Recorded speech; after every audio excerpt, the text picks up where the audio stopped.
फरवरी माह में प्रधानमंत्री जी के कर कमलों से हम लोगों ने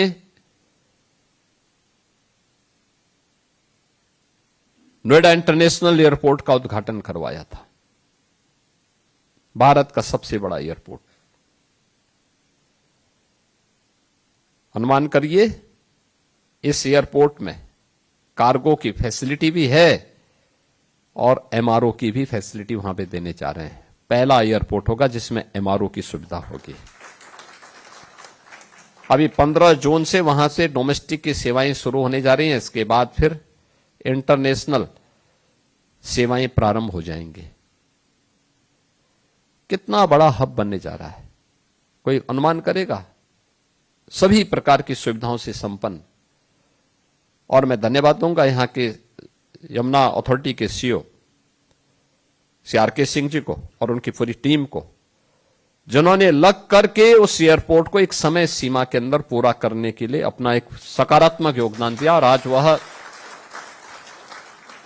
एक नई ऊंचाई को प्राप्त कर रहा है। वहां बहुत संभावनाएं हैं। ये जो लेटर ऑफ अलॉटमेंट आपको उपलब्ध कराए गए हैं, ये केवल भूमि के आवंटन नहीं है, ये भूमि सोने की भाव है वहां की आज के दिन पर। ये केवल यूपी का नहीं और केवल भारत का नहीं, बल्कि दुनिया की सबसे इस समय उर्वरा भूमि है। ये निवेश की सबसे अच्छी उर्वरा भूमि है और वहां की संभावनाओं को वही समझ पाएगा जो आप वहां जाकर के स्वयं देखेगा। और मुझे लगता है यही संभावना आपको पूरी यूपी के अंदर देखने को मिलेगी। बहनों और भाइयों, मैं जानता हूं आज से 9 वर्ष पहले हम लोग गोरखपुर में भी, जब गोरखपुर में किसी निवेशक से कहते थे कि आप निवेश करिए, वो हंस करके टाल देता था।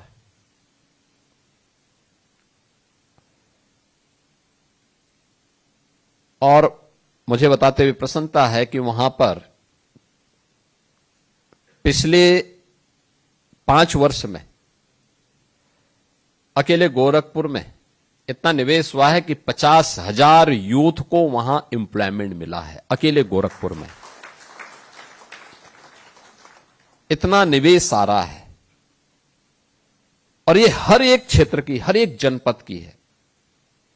आज मैं प्रातः देवरिया में था। देवरिया में एक कार्यक्रम में था। मेरे साथ हमारे एक वरिष्ठ मंत्री भी थे। हम लोग जब चौपर से उड़े तो मेरी नजर एक इंडस्ट्री पे पड़ी। मैंने उनसे पूछा, मैंने कहा ये इंडस्ट्री यहां पे कौन सी है? उन्होंने कहा ये पेपर मिल है। आप सोचे देवरिया में पेपर मिल चल रही है।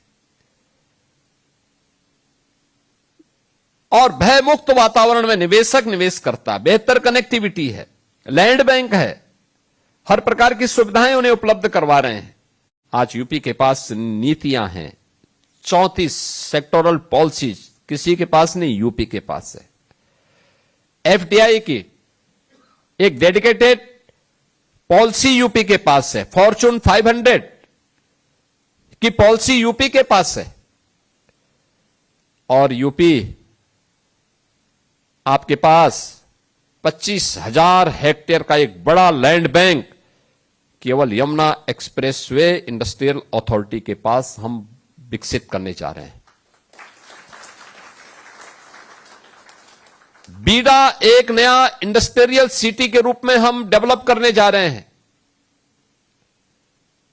यहां पे होगा हमारे पास 56,000 एकड़ लैंड। रोड की कनेक्टिविटी, रेल की कनेक्टिविटी, एयर की कनेक्टिविटी, ये कानपुर और झांसी के बीच में बनने जा रहा है। और मैं चाहूंगा आपको, एनसीआर में तो बहुत हो रहा है, एनसीआर के बाहर भी अब हमें देखने की आदत डालनी चाहिए। बदले हुए परिवेश में आज देखो ना, इतना टूरिज्म यूपी के अंदर आ रहा है। गत वर्ष यूपी के अंदर 156 करोड़ टूरिस्ट यूपी के अंदर आया था। आप सोचो, उस ताकत को सोचो। ये यूपी की बीमारूपन वैसे दूर नहीं हुआ है। ये बीमारू यूपी नहीं था, यहां का राजनीतिक नेतृत्व बीमारू था, उसकी मानसिकता बीमारू थी। उसने अपनी बीमार मानसिकता से यूपी को बीमार बनाया था। यूपी तो अनलिमिटेड पोटेंशियल का राज्य था। अनिर्णय की स्थिति, गुंडों के पीछे दुम दबाकर के चलने की प्रवृत्ति, उन माफियाओं के सामने नतमस्तक होने वाला राजनीतिक नेतृत्व यूपी को बीमारू बनाया था। यूपी बीमार नहीं था, यूपी को उस बीमार मानसिकता ने बीमारू की श्रेणी में लाकर के खड़ा किया था। और जब स्वस्थ मानसिकता के साथ संचालित करने वाली डबल इंजन की सरकार आई, आज यूपी बीमारू नहीं, आज यूपी देश का इकोनॉमी का ब्रेक थ्रू बन चुका है। भारत की अर्थव्यवस्था का एक ग्रोथ इंजन के रूप में अपनी भूमिका का निर्वहन कर रहा है। और मुझे प्रसन्नता है, तेजी के साथ अलग अलग सेक्टर में बड़े पैमाने पर निवेश आज यूपी के अंदर हो रहा है।